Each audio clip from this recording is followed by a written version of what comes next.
Sou um animal sentimental, me apego facilmente. Adivinha se o tema de hoje não é o meu muito amado Renato Russo, na obra O Filho da Revolução, do autor Carlos Marcello. Renato, que diz tanto a meu respeito, né? Ele que é o profeta máximo da minha geração, o poeta máximo, ainda mais para mim, que sou de Brasília, né, que acompanhei toda a trajetória do Legião Urbana enquanto eu crescia. Eu morei na mesma quadra que ele, na 303 Sul, e como eu sou bem mais novo, né, era sempre assim.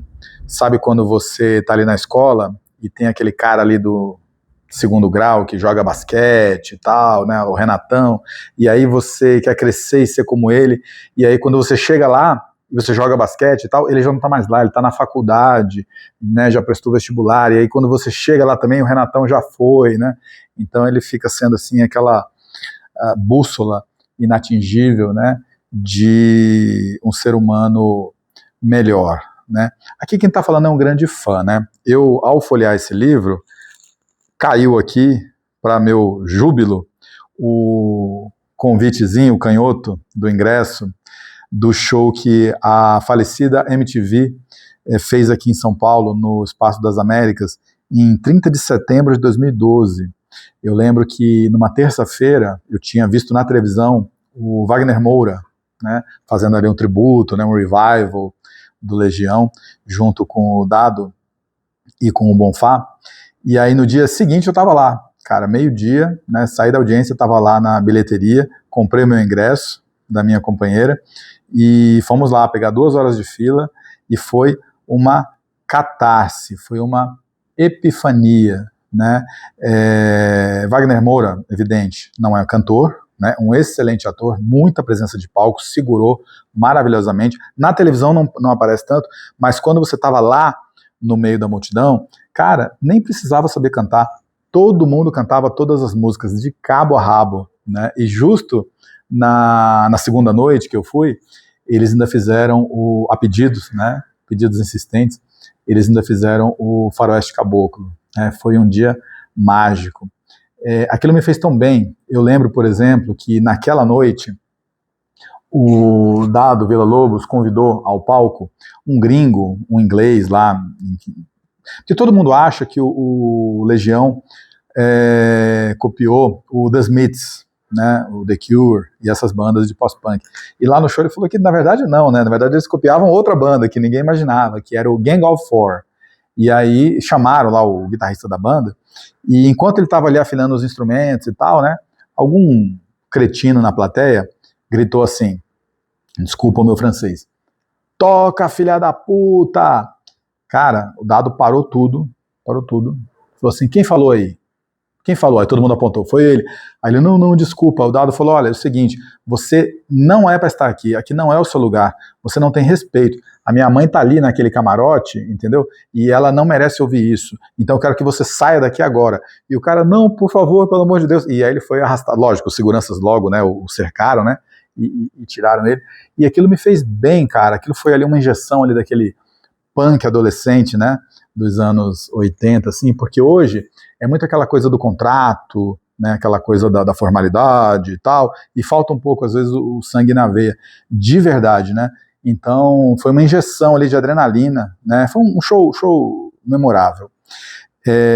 Bom, para falar do livro, né, o Carlos Marcello, ele foi redator, enfim, jornalista responsável pelo Caderno 2 do Correio Brasiliense durante muito tempo, Caderno de Cultura. Então ele tem muita informação, um cara apaixonado, né, por essa temática de cultura. Então o livro, cara, é um catatal com tanta informação, tanta gente aparece aqui, que é até difícil filtrar para trazer aqui para uma resenha coisas relativas especificamente à pessoa do Renato, né? Mas eu vou tentar. Descrevendo aqui a chegada dos pais do Renato em Brasília, né, quando Brasília foi fundada. Eles são ali candangos de primeira hora, né? Então, vou deixar o autor falar. Vem comigo.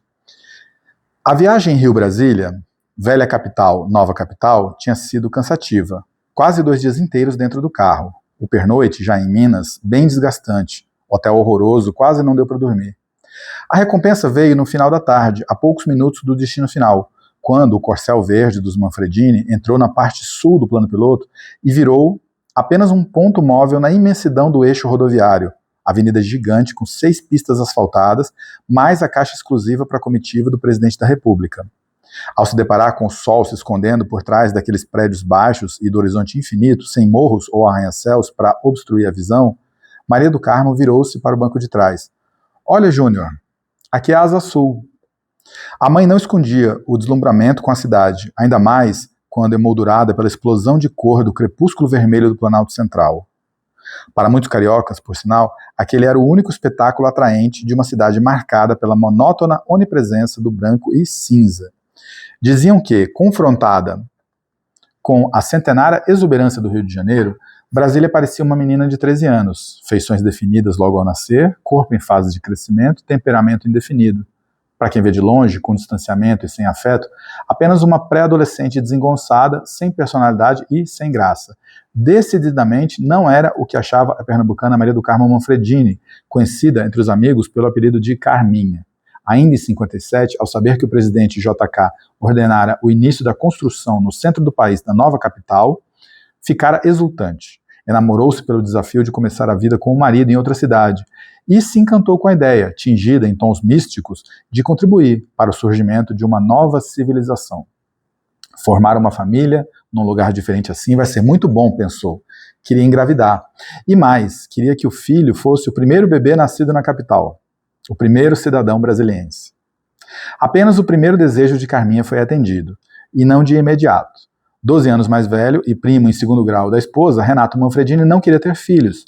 Já a mulher, mistura de sangue italiano e nordestino nas veias, instinto maternal à flor da pele, sonhava com a casa cheia de crianças. A resistência do marido acabou no dia em que a mulher chegou perto dele e avisou: nós vamos fazer nosso filho hoje. E assim foi feito. Bom, eu sempre gosto de voltar a esse princípio fundador de Brasília, né, de ser a capital do século XXI, de ser a referência do novo homem, né, da nova humanidade ecumênica e todas aquelas coisas que a gente pode ver, por exemplo, naquela música hippie, me fugiu agora, Age of Aquarius, né, a Era de Aquário e tudo mais. Infelizmente,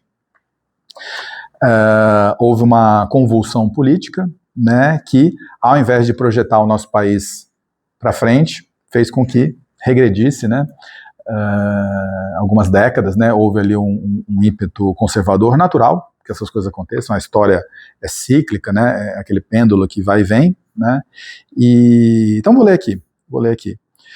Os 15 meses de Jango no poder são de crescente tensão. Em 13 de março de 64, diante de 150 mil pessoas na Central do Brasil, anuncia reformas profundas, desagradando empresários e latifundiários. Menos de uma semana depois, ocorre em São Paulo a Marcha da Família com Deus pela Liberdade, apoiada por grande parte da imprensa. Objetivo: alertar a população para o risco do comunismo a ser implantado no Brasil durante o mandato de Goulart. A Revolução Redentora está a caminho. Não sei de política, não sei de revolução, não sei de reação, não sei de golpe, né? O que eu sei, como quem cresceu em Brasília, é que se instaurou, né, a cultura da carteirada, né? A lógica daquele sabe com quem você está falando, né? Aquela hierarquização, né, na escolinha das crianças, né, dependendo de quem você era o filho, né, você tinha tal ou qual tratamento ou ascendência. E tá aqui, eu separei aqui, o rapaz não vai me deixar mentir aqui, o autor, ele vai falar assim, olha, peraí que eu separei. Ao cumprir a promessa feita em 1962 e regressar à cidade, Clarice Lispector registrou no Jornal do Brasil a angústia de 48 horas transcorridas no Planalto. Brasília é um futuro que aconteceu no passado. É o fracasso do sucesso mais espetacular do mundo. Brasília é uma estrela espatifada. Estou abismada. E ele narra, né, aquele contexto ali das brigas de gangue. Eu cheguei a ter colegas de classe, eu fiz a escola pública em Brasília, Estudei, inclusive, na mesma escola que o glorioso Siddhartha Ribeiro, descobri outro dia, né? Ele é um pouco mais velho que eu, mas a gente deve ter tido ali os mesmos professores. Por exemplo, maravilhoso Marcelo Larroyed, que tanto me incentivou a escrever, né, e ser uma pessoa estudiosa, entre outros, que não vai caber nominar aqui. E ele passa por isso aqui tudo, mas eu cheguei a ter colegas de classe que foram presos, né, por conta de briga. Uma vez um menino morreu, e esse menino era primo de uma outra colega de natação. Eu nadava no setor leste nessa época, né, fazia parte da equipe, e o primo dele foi assassinado por colegas de classe, né, que coisa triste, né. Bom, tudo isso passou, mas deixa eu devolver a palavra aqui para o autor. Além da violência latente, o sentimento de impunidade estava impregnado no cotidiano do plano piloto. Na entrada do Marista e de outros colégios, como La Salle e Dom Bosco, uma procissão de carros oficiais se formava diariamente para levar e trazer os filhos de políticos e autoridades do governo. Dodge, Opala, Aero Willys, Galaxy, carrões facilmente identificados pelas letras iniciais da placa, OF, e imunidade garantida por decreto. Os carros destinados ao serviço das altas autoridades da República são considerados de representação, identificados por chapas especiais e isentos de fiscalização de uso. Em Brasília, se todos eram igualmente imigrantes, uns podiam ser bem mais iguais que os outros. Estavam protegidos pela lei e pela função exercida. Até os motoristas viravam autoridade. Um deles, ao ser flagrado por uma equipe de jornalistas com o Dodge chapa branca parado em frente ao colégio La Salle, ameaçou. Fotografou, apanhou. Os filhos das autoridades da República tinham as costas quentes, não por produtividade, mas por hereditariedade. Graças a Deus, essas coisas ficaram no passado, né? Se você vai hoje lá para o plano piloto, você vê que não tem mais nada disso, não tem mais a hierarquia ali das 400 com as 300, da asa sul com a asa norte, né? Não tem nada disso. Hoje Brasília é a terceira capital do Brasil, o que é uma coisa surpreendente, porque é uma cidade planejada para ter ali 500 mil pessoas, né? Mas as coisas são como elas são. Eu queria focar no Renato, né? Grande parte do que está nesse livro foi aproveitado naquele filme Somos Tão Jovens, né? Vale a pena você conferir, atuações tão bonitas, né? O papel ali do Herbert Viana, né? Como grande influenciador ali e apoiador dos novos talentos de Brasília, tudo muito bonito. Acabei de voltar de férias de Brasília, inclusive, e ele narra aqui exatamente o panorama nessa época. Olha só que interessante. Então ele fala assim: no auge das férias e do verão no litoral brasileiro, Brasília tem pouco a oferecer além de chuva e ócio. Colégios e universidades em recesso, programação oficial da Funarte e da Fundação Cultural suspensa até março. Nada de shows, nada de peças, nada de exposições, nada. Todo ano a mesma coisa, o mesmo vazio, os mesmos teatros ociosos. Indigna-se a jornalista Maria do Rosário Caetano, em série de artigos sobre o tema, publicados no Correio Brasiliense, sob o título Verão a Zero. Ninguém que transa cultura parece entender direito Brasília. A cidade não é mais o depositário das sobras do eixo Rio-São Paulo. O grande equívoco baseia-se no fato de que se pensa Brasília ainda como uma estação de trabalho. Não se pensa a cidade como ela de fato é, um centro irradiador, e não um centro convergencial, complementa Marcílio Farias. A edição deixa uma pergunta-provocação no ar. Cadê os movimentos culturais dessas terras candangas? 3 dias depois, o aborto elétrico rascunha sua resposta. Faz o primeiro show no bar Socana, no Centro Comercial Gilberto Salomão, templo da juventude endinheirada brasiliense, conhecida pejorativamente como os playboys. Descarregam os amplificadores, procuram uma tomada para ligar o equipamento e começam a tocar sem aviso prévio nem autorização oficial. Mesmo com cachumba e 40 graus de febre, Fê espanca a bateria. Renato ataca o baixo. Pretórios toca até o sangue manchar a guitarra branca. A apresentação não dura 30 minutos, mas empolga os poucos que param para ver. O repertório é tão curto que quando acaba alguém grita de novo, né? E vale a pena. A trajetória do Renato está descrita no filme, mas é assim, né? Ele começou ali no movimento punk, né, universitário, coisa e tal, com o aborto elétrico. Eles se desentenderam.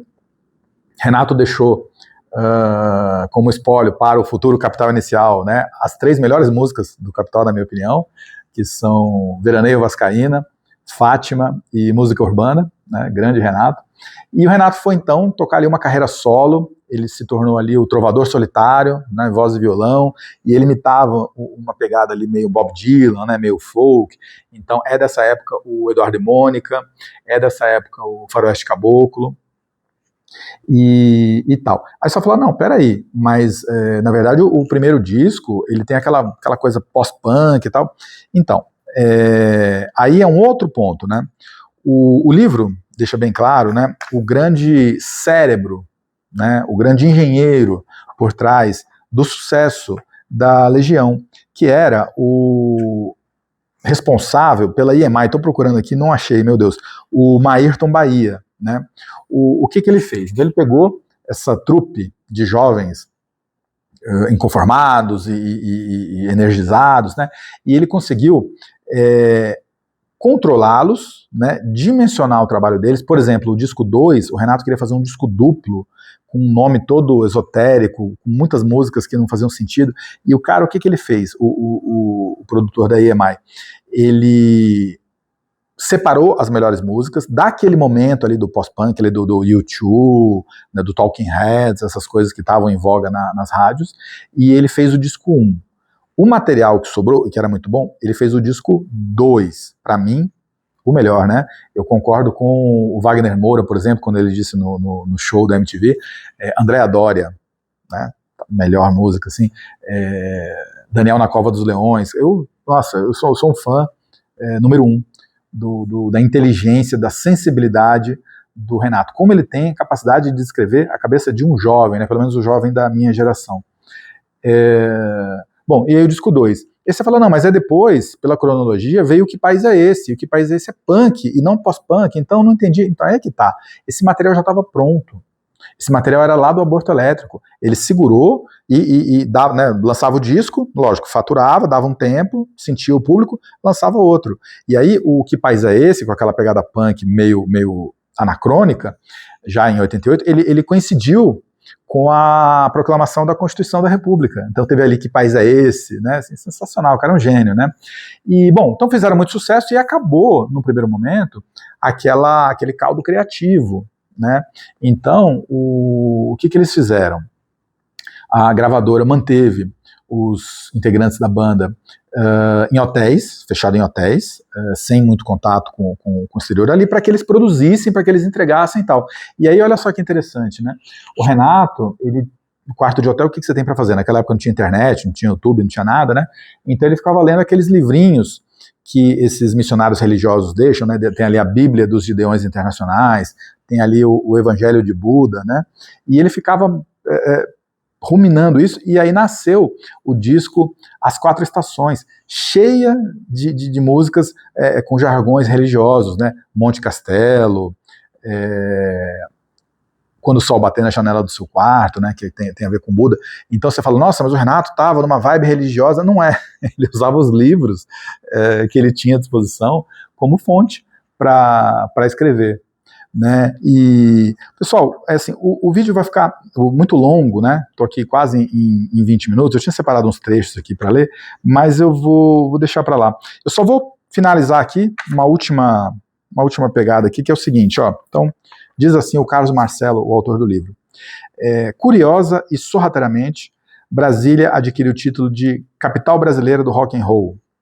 Hermano Viana também conta a história do aborto elétrico, cita a letra de Geração Coca-Cola, enumera os grupos de rock mais interessantes da cidade, Capital Inicial, Legião Urbana, Plebe Rude. Sobre o líder da Legião, ele atesta: Renato, dono de uma voz poderosa, é o primeiro grande cantor do rock nacional. Também letrista de grande originalidade, seus temas e imagens são uma reação direta às metáforas estúpidas que dominaram a nossa música popular em todo o decorrer dos anos 70. Concordo. Brasília, famosa pelo tédio que acompanha seu cotidiano e pelas maquinações engenhosas do totalitarismo versão tupiniquim, produz uma música surpreendente. Guerrilha sonora no Planalto Central? Nada disso. Brasília ainda é o cenário ideal para a ficção científica. O Cerrado contra-ataca, né? Brasília está em construção, né? Eu, na minha infância, nos anos 80, por exemplo, o sotaque que você ouvia na rua era o sotaque carioca, era bonito falar carioquês. Já nos anos 90 mudou completamente e você passou a ouvir o nordestinês, né? Sabe, ali Paraíba, os Raimundos, por exemplo, né? Mais recentemente, se você vai lá hoje, que está enorme, várias cidades satélites, né? Você vai ver que a lógica prevaleceu e o sotaque preponderante é o goiano mesmo, né? Porque Brasília é um quadradinho ali, né? Rodeado de Goiás por todos os lados, né? E esse é um processo natural. Agora que estão surgindo, né, os verdadeiros brasilienses, né, netos de brasilienses, uma cultura, mas ainda incipiente, né, e tudo isso faz parte da minha história. O Renato faz tão parte da minha maneira de ver o mundo, eu diria, para o bem ou para o mal, né? Você pega a letra de Metal contra Nuvens, cara, o que é isso, né? Assim, o cara conseguiu retratar de uma maneira ali resumida e correta, né, o arquétipo da jornada do herói, né, você pega ali, o mundo anda tão complicado, assim, como ele pode ser tão sensível, cara, tão sensível, né, ele tinha coisas, ele gostava muito, uma das coisas que ele mais gostava de fazer, segundo o autor aqui, era dar presentes, então ele com calma escolhia, né, um presente que ele achava que a pessoa ia gostar, claro que muito imprimindo ali o gosto dele próprio, né, foi uma das coisas que deixou ele mais triste, por exemplo, quando teve o congelamento dos saldos bancários, das poupanças, né, na época do Collor e coisa e tal. Pessoal, eu vou encerrar. Lembrei outra coisa. Eu, quando jovem, tocava violão na missa. Participei do grupo Segue-me, da Igreja Católica, né? Toquei com Tadeu Schmidt, aquele da televisão, né? É verdade esse bilhete. Eu tenho foto do grupo jovem ali com a Poliana Brita, que está no Fantástico, né? Pessoas maravilhosas que se destacaram, né? E estão por aí. E eu tinha uma coleção de revistinhas, daquelas que vendiam na banca, né? Com as cifras das músicas, né? Eu gostava muito do Raul Seixas, gostava do Paralamas, tal, mas o meu ídolo era o Renato, era o Legião, né? E aí, infelizmente, eu não achei nesses caminhos da vida, tantas mudanças eu perdi. Mas o livrinho do Legião, logo que você abria assim, eu tinha escrito a caneta, assim, né, que Bruno, eu colocava o meu nome completo assim, por incrível que pareça, foi o autor de todas as canções aqui presentes, né, eu ali na minha admiração infantil, prestando homenagem a esse grande ídolo da música, da poesia e da minha vida, né, e de muita gente que tem esse gosto, né, pela poesia e pela arte, né, e que é sensível. Então, eu tenho certeza que o Renato gostaria de estar me ouvindo tecer esses elogios agora. Eu gostaria muito de ter podido conviver com ele, de ter podido conversar com ele, de ter sido amigo, né, de uma pessoa tão brilhante, né. Então, cabe a nós que sentimos assim, que pensamos assim agora, seguir esse rastro de luz, né? Saber que sentir seu coração perfeito batendo à toa, isso dói, e por aí vai. Muito, muito obrigado por me acompanhar e bora ouvir Legião, né? Me deixa cantar Legião. Obrigado.